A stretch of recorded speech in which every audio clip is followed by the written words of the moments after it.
Hi everyone, I'm back for another video, this time showing you my 20 litre aquarium. The last time I showed this tank was actually 4 months ago, so I thought I'd talk a little bit about how it's been going over the past few months.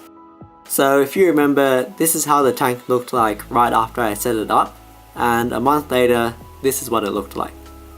I know it looks pretty horrible, everything in the tank was covered in algae, but I wasn't too concerned at the time because I'd set up another tank previously, and the exact same thing happened, where everything was covered in the same type of algae, and then a month or two later, all of that algae was gone.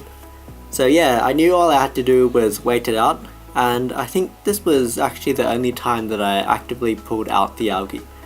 Sure enough, a bit over a month later, all the algae was gone, and this is what the tank looked like. Unfortunately, I didn't get any video of the tank, but as you can see, the plants are filling in nicely.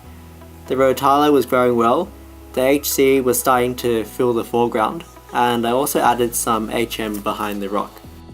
And this is what the tank looked like up until a couple of days ago. All the plants are really overgrown. I didn't really take care of the tank that much and sort of just let the plants grow. So yeah, they really need to be trimmed, and that's what I did. First I went round and did an initial trim of all the stem plants. It was just a rough trim, basically just to remove a lot of the plant material to make it easier to work with. Then I went back over and trimmed the plants even lower.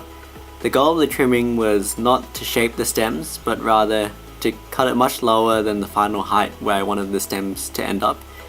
This is to give the stems room to grow so that as it grows I can continue to trim and shape it, and the stem plant should be looking good by the time it reaches the final height.